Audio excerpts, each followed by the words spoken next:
talk to me a little bit about tire pressure. And you got a 500 horsepower tractor here. You got a 40-foot unit that weighs what? 42,000. Okay, and the tractor weighs 50. 50,000. You got a cart pulling behind it. Right. Talk about compaction and tire pressure for me. Okay. We wanted to make the ideal no-till machine. And in most soils, compaction is a real problem. And typically, any tire pressure, 15 psi or above, will drive the compaction deep into your ground. So we designed this whole system where there's not a tire here that needs more than 12 psi to carry the load. So we're trying to make this absolutely environmentally friendly and as productive as possible for the farmer. You know, that tractor weighs 50,000. This machine weighs 42 as it sits there, and we carry no fertilizer or seed on it, so we have a constant weight. And then that cart, that thing weighs about 40,000 when it's loaded. 14,000 light, I think. Do you know what your pound per square foot, whatever you're putting down on the soil is? No, I'd have to figure that out. But my program engineer does.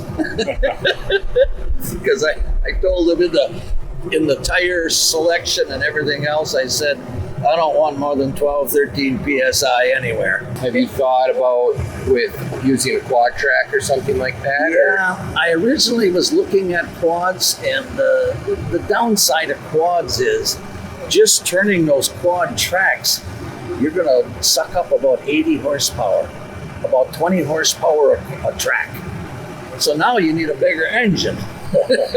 Yeah. And quads on this tractor here, that tractor would cost about $80,000 more with quads on it. And I thought, I don't think we're going to need them. And the point is that the more we cover crop and no-till, the mellower our ground is going to get. And, there's a magic that takes place. You put the cover crops are really the key to the whole shillelagh. You put cover crops in that get you 5, 6, 7 foot roots down, ones that are less, and all the way up to the top. So what happens is those deep ones like sunflowers and sorghum, they're bringing nutrients to the top for that growing plant. So when you spray it out or it seasonally dies out, those nutrients are now on top for next year's plant to use. And the other thing is those root channels, they decay and give you infiltration routes for your water. So rather than farming the top 6 or 8 inches of your ground like most farmers do, you're farming the whole soil profile. And that's what we got to get into, because there's hundreds of millions, billions of dollars worth of nutrients beneath where we've been farming. Right. The biggest problem that no-till had in the past was the people didn't quite know what they were doing. They were exploring new territory, and they didn't stick with it because it's not an instant success. But anybody who's no-tilled for 3, 4, 5 years, they would never go back to conventional.